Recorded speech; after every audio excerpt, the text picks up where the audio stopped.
Before we start, we'd like to note that this episode discusses themes of depression, self-harm and suicide, which may be disturbing or triggering for some listeners. If at any point you find this overwhelming, please stop listening. If you feel like you are in immediate danger, please call 111. Welcome to the Elevate podcast, brought to you by the Registered Master Builders. Each week we explore the ideas and practices that help us get the best from our businesses, our teams and ourselves. I'm your host, Ryan Castle. We talk to experts, advocates and business owners in the construction industry to share their knowledge, insights and experiences to help you build a better business and enjoy a better life. Now let the business building begin.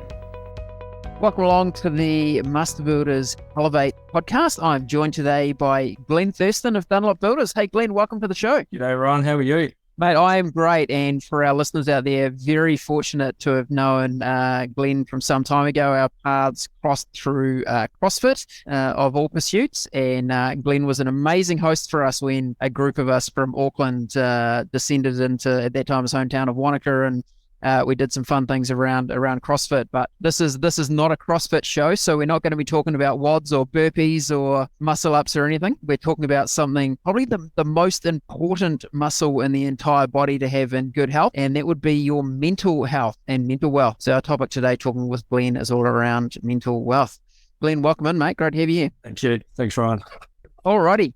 Hey, look, you've been on quite the journey, and I think it's always very authentic when people can talk about mental wealth and mental health from their own perspective. Would you be able to lead us off with just maybe a bit of your background? I know the mental health journey goes right back to your dad. Can you maybe give us a bit of insight and takes from there? Yeah, so like I say, my journey around depression, I suppose, started with my old man. I was about 30 years ago when I was maybe 15. Dad retired, was 13 actually. Dad retired from Qantas. We moved to Adelaide in Australia and moved state from Sydney, and he got really depressed. And I guess back in those days, none of us really knew what it was or understood it or anything, even doctors. It was, we were not ashamed by it, but we hid under an umbrella of the stigma of what it was, and we have sort of created the stigma in our own family, I suppose, looking back on it. But yeah, he battled it for a long time. It became quite the recluse. He was always in bed, and we just didn't understand it. So we battled along with that, and then he got real bad. Doctors gave him medicines and things that didn't really go well with him. So we just, like I say, we're a bit embarrassed. And then I got a bit older and started drinking and having a bit of fun. And then all of a sudden, at the age of 18, I don't even know what brought me to that night, but I ended up in hospital after an attempt on my own life, and I still to this day don't even know what triggered me. I was at the pub and was having a good night, and the next minute I was in hospital with my mum and brothers around me. So a bit of a shock to me. I got on with life just like my dad did, and ignored it and carried on, and gradually got back. I was building at the time. I was a carpenter in Aussie, and getting back on site was a bit of a strange one, and just that whole male dominated scene, you just carried on. And I quieted down with the drinking a bit, sort of everyone knew about it, what was going on, but then slowly started having a few more beers and got on with life, and life carried on, and I ignored it.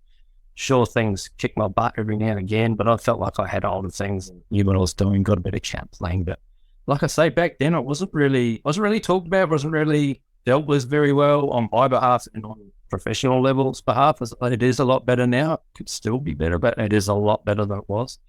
And then I carried on through my life and ended up moving country. My wife and I, obviously I met my wife and we moved over to New Zealand. Really long story short, a lot of good things happened in between, and the usual ups and downs of life. And then I got into building again over here. Life was great, and I constantly felt like I had to get out of building. I felt like I wasn't good enough, and I kept running away from it and having other dreams and making excuses while I was doing something else. And one of those was CrossFit, and I opened my gym.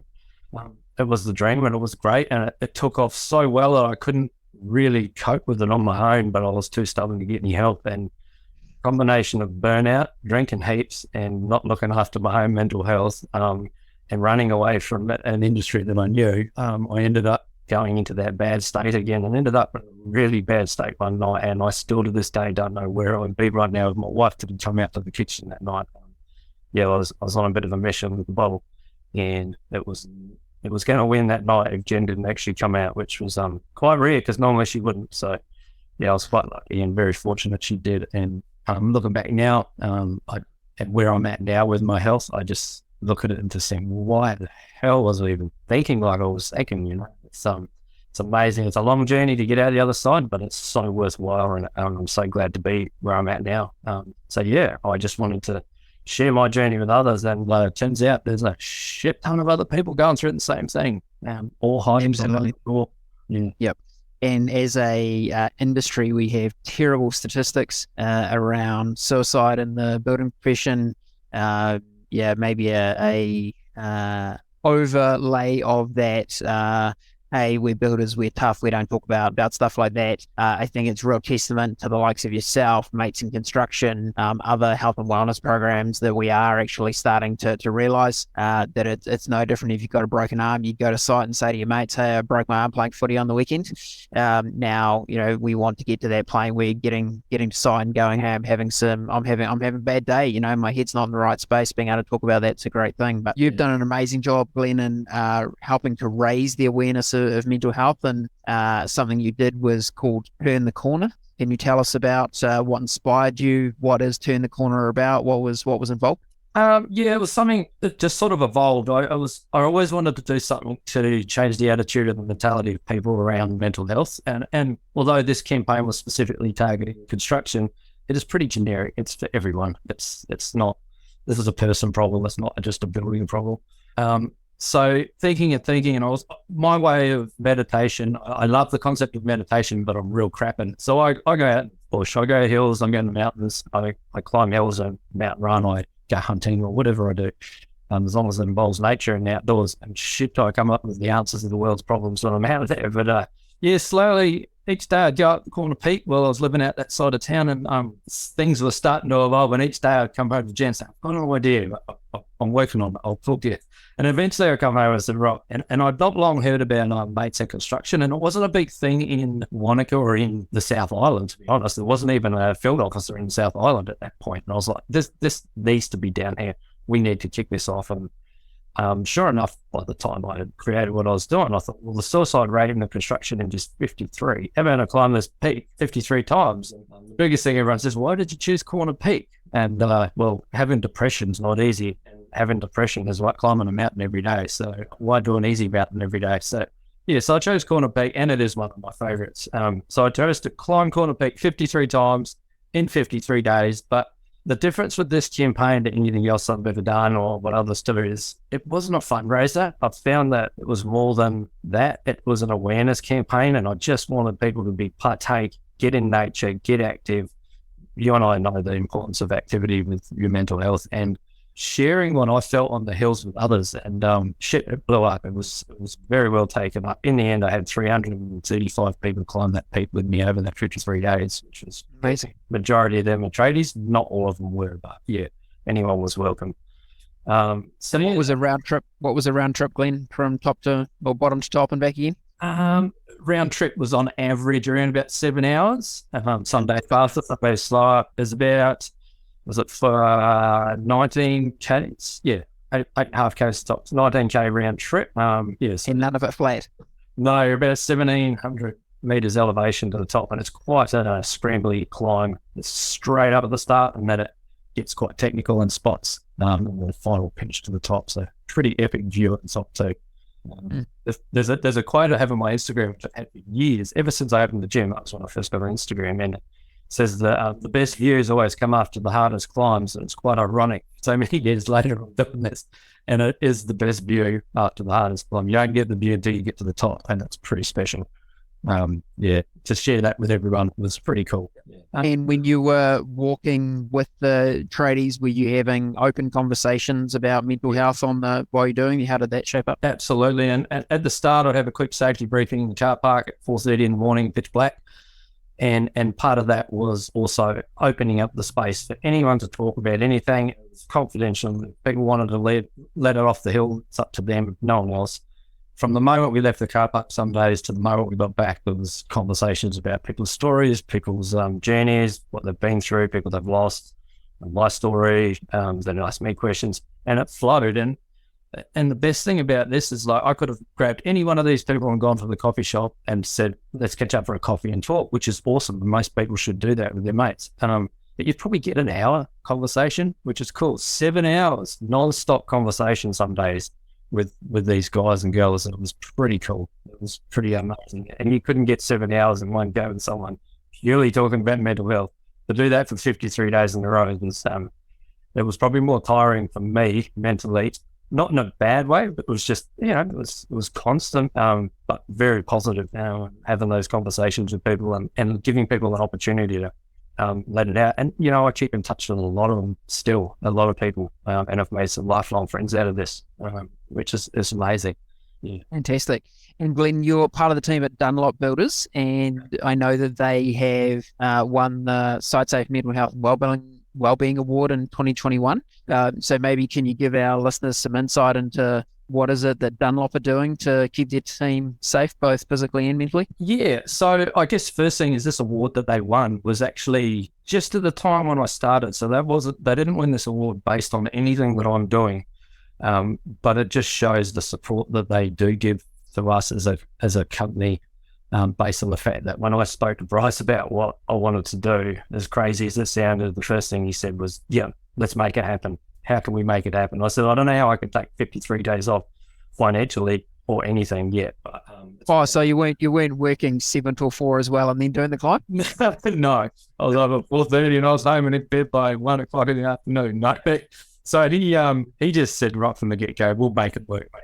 Let's do this. This is great. This is epic. And he wanted to get the community involved as much as we could and have just stood by my side right from the start. Obviously, they've helped me out a little bit financially and, just like I say, they've always been there. They've promoted it.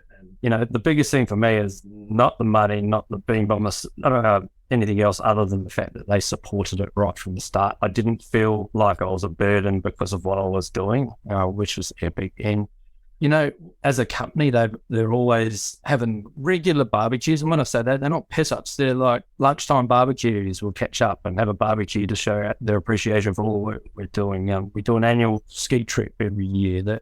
They're always doing something for us as staff. Like, they're really good like that. And the emphasis is on our well-being and health and constantly asking the questions. We'll sit down every year, each and every single employee. I think there's about 25 of us.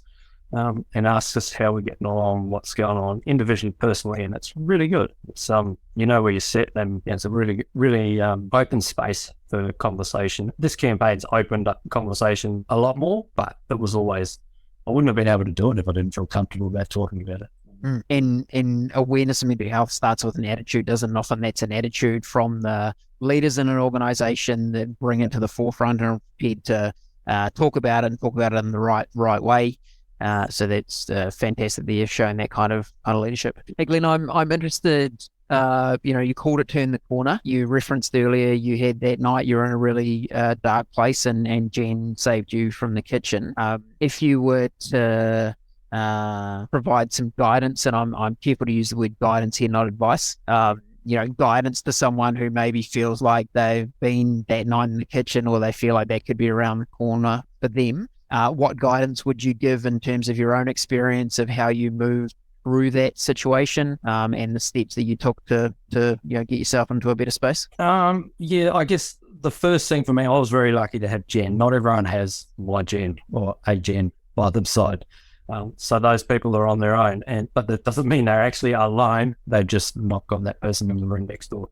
So I was very lucky to have support, but if I didn't, reach out to somebody. And if it's only your GP, you've got to reach out to them because they've got so many professionals. That's number one.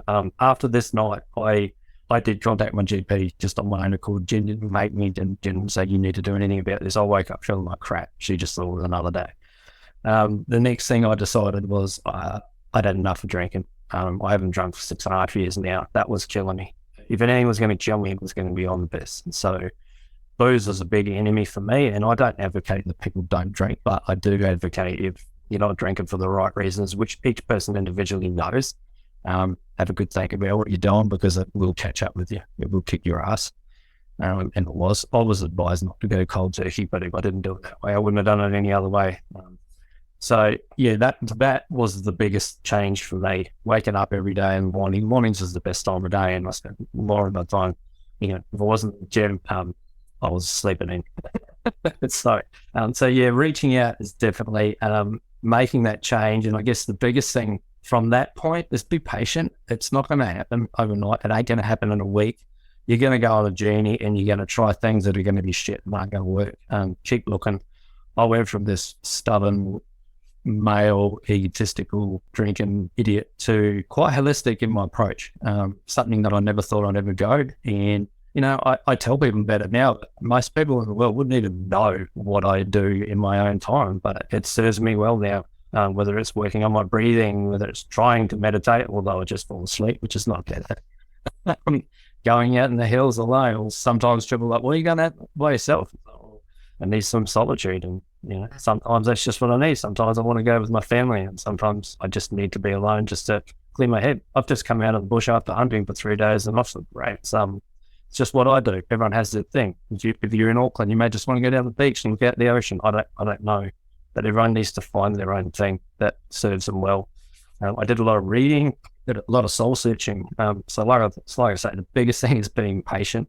And I'm 6.5 years on, and I'm still working on things and finding new things and experimenting with things. It's like a car, and this is how I explain it, and like fitness. You don't buy a car and go, oh, that's all I have to do with it. It's going to last me forever. Our brain's the same. Our body's the same. If we don't look after it and give it maintenance and, do things that serve it well, it's going to break. And yeah, sure enough, it kicked my ass not long ago. After this campaign, I spiraled down and I've been working my way out. I'm feeling good again. Just had to go through the process. Life's full ups and downs. And the other analogy, like I say, fitness. You go to the gym, you build big biceps. You don't go, oh, that's all I have to do. Sweet. If you don't work it, you lose it. You lose your fitness. You're not going to stay fit from doing nothing.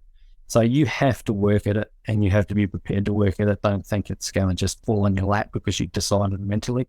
You need to physically make action and make change. That's probably the biggest things, but the most important one is reach out right at the get-go. Don't feel like you're alone, because you're definitely not alone. That's one thing I've learned. Sure. And I think the guidance of going and seeing your GP is a great one. They are trained in how to do the initial assessment of mental health, and they've got resources. Yeah, and they're linked to a lot. Yeah, let me say, linked to a lot of resources. A lot of people directly, more than you could try and search on Google. They're right there in front of them. So it's a stepping stone, but it gets you to where you need to get to. Yeah. And as if you could reflect back for us, Glenn, at a time when you weren't feeling great, what would you have liked a work colleague, buddy on the side, if he or she had have observed that you weren't in a great space? What would you have liked them to say to you, or how could they have possibly helped you in that moment? I think just asking, because I think it's a big thing now, especially with the way mates are training. Ask a mate, are you okay? And actually listening. Asking someone, are you okay? And then, hey, you're cool. Isn't as effective as actually asking someone off-site, go and have a coffee and genuinely giving a shit over a coffee, over a beer, whatever, and actually listening. The biggest problem with us as humans is we try to solve everyone's problems and fix everything. We're not professionals, you're just mates. All you got to do is listen and let that person know you do give a shit about what they're going through, and you feel for them, and, maybe guide them to their GP or something. So yeah, I wish someone I think I did reach out quite a few times. Most of them were after drunken nights, and I do remember them, and they were dead end roads. I'll buy you another round, and it just got on to a beef piss up. It's just like they didn't know how to handle it, and that's no fault of their own. They just weren't trained, and the more people can get the biggest thing out of this campaign is to try and push people to get educated. Yeah, I've been pushing mates because I'm in the construction industry. Their program is amazing. It's just a stepping stone. It ain't the answers. It's just a way for people to understand what they do. And it actually isn't a lot that you need to know. Listening to people isn't a big chore. And there's so many others. There's Blueprint for Learning. There's good yarn courses. There's so many things you can do. You don't have to just get stuck at mates. And if you're not a tradie, there are things to everybody. So I think we need to start treating mental health education like we do our first aid certificates, because why do we do first aid? So that we can put a Band-Aid on someone before they can get to the professional so they don't die. It's no different with mental health. So we need to start putting that Band-Aid on people and actually knowing how to put that Band-Aid on someone so that they don't die. Not I'm not there to do surgery on that person and fix them. So yeah, I really push it down that education side of things for that reason. I can tell you right now that the word suicide does not trigger someone. The way you treat someone is what's going to trigger someone. I've had suicidal thoughts my whole life, and I've managed them generally most of the time. I've never been triggered by the word suicide. I mean, shit, you put on Netflix, you can see anything. You can watch people hang themselves. It's not going to cause someone to want to take their life. So let's stop tiptoeing around it and start talking about it, you know? It doesn't need to be a word that we can't work around, even educating the young kids. You know? I do believe this is something that we should be educating into apprenticeships. Part of your apprenticeship is working from heights, first aid. There needs to be a mental health separate section for young guys. This is where things are going to change. There's guys that have been doing it for 50 years. I'd love to see them change. They're not going, but eventually they're going to move on and retire. And these young guys coming through, this is where culture's going to change in the industry with the young people coming in.